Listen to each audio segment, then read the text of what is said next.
So I tracked that part last night, but I wanted to replay it for you because it's a killer tone and it's a classic studio thing. But it's unique because it's not involving an amplifier or an amp stem. Let me tell you about this chain that I'm using. It's really cool, and it's a sound that's all over records, classic records that we love. Um, Bands like Little Feat, people like Lloyd George, Jimmy Page, um, John Lennon, David Gilmour, all use this type of chain throughout their career. And what I'm doing is this is a Les Paul in Open G.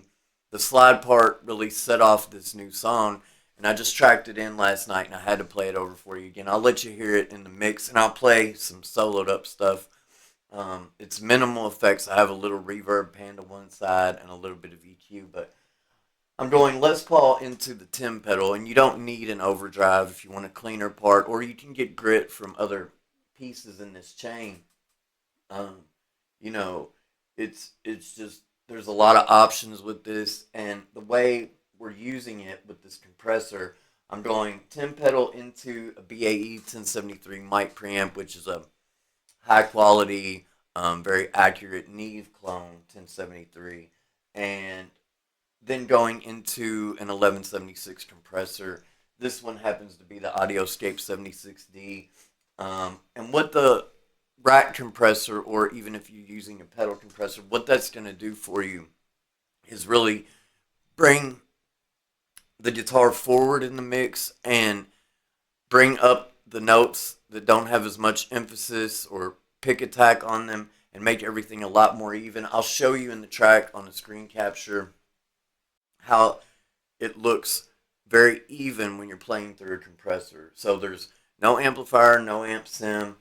The 1176 is on a 12-to-1 ratio and medium attack, fast release. It's a little bit of aggressive compression, but it's a sound that you know when you hear it. It's been on so much music, just going direct into the board with the compressor on. Like I said, David Gilmour liked this sound a lot. Jimmy Page, all these people. If you think about Revolver, that's overdriven preamps, actually one stacked into another. The Beatles' Revolver, that really gritty part at the beginning. There's no amp distortion or anything on that. That's preamps.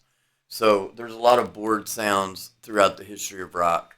And I really wanted to bring this up and play it for you. Let me play you the actual track that I cut last night so you can hear that really quick. I added a little more on this. I played the part pretty similarly last night, but I muted some parts of it because I just wanted certain sections of it that sounded right. It almost sounded a little too country when I left the whole thing in there. So let's listen to that real quick.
So you can hear there,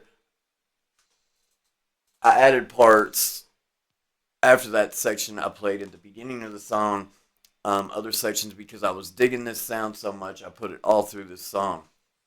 And you can really hear how it came forward in the mix. If you look at the track, you can see here that everything's real even.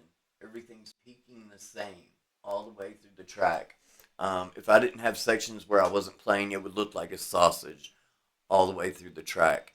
And that's another thing that compressors are great at. So they're bringing down the loud notes, but they're also bringing up the softer notes. So you're getting every note that you're playing on every string is coming through, and it's a great sound. And you know, it's a different thing than an amp sound. Even if you're running an amp into an 1176 or some kind of compressor, it's a different sound, and it's just cool as shit.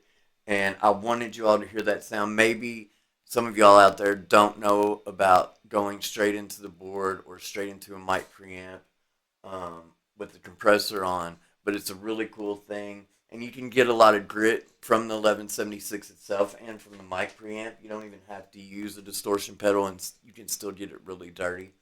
Um, there's a lot of options and a lot of variables with this sound, and it's just something to try that can, I'm always looking for something different than what I'm always hearing. And direct sounds are different, especially direct without an amp sim. If I'm going to play an amp sim, I'd rather play the amps I have.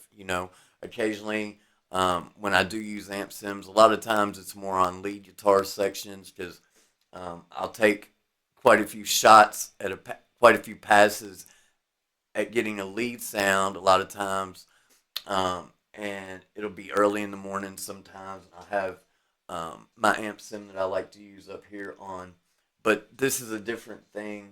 It's a cool thing, and let me show you a little bit about the track, what I've got going on.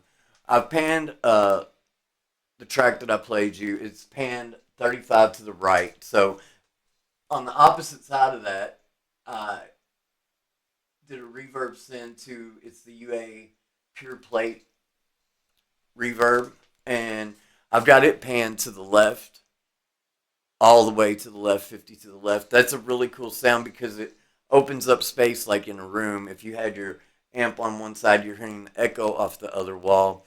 I can think of people that have done this, like Eddie Van Halen.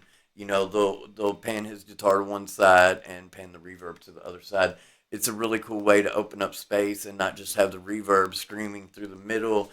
A lot of times I find that doesn't really sound as open and give you the space that panning the reverb will. I did a little bit of EQ on the track, and I've also got the same EQ. I just duplicated the track when I played in at the beginning, so it's the exact same sound. We're doing a little bit with the SSL channel. There's no added compression anywhere on the track. We're just using the compressor we have here. That's all the compression we need. So I did a high pass at 120. I did maybe a dB or two around 10K with a bell curve, and then I did another dB or two around 4.8, 5K, and then I cut some 360 on a pretty narrow cue. I like to cut 360 and 350 out of almost everything I play. It's just a frequency that doesn't work for me, and I think you get enough of it even when you're cutting it from a lot of instruments.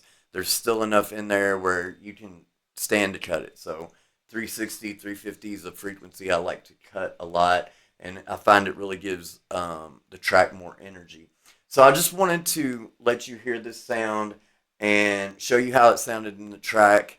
It's something that I'm going to be doing a lot more. This is one of the few times I've put slide guitar on, and it really changed the whole vibe of the song for the better. So I wanted to share that with you. Hopefully you dig it. I'm always coming up with new sounds. If you dig this video, hit like, hit subscribe, and I'll be back with another one real soon.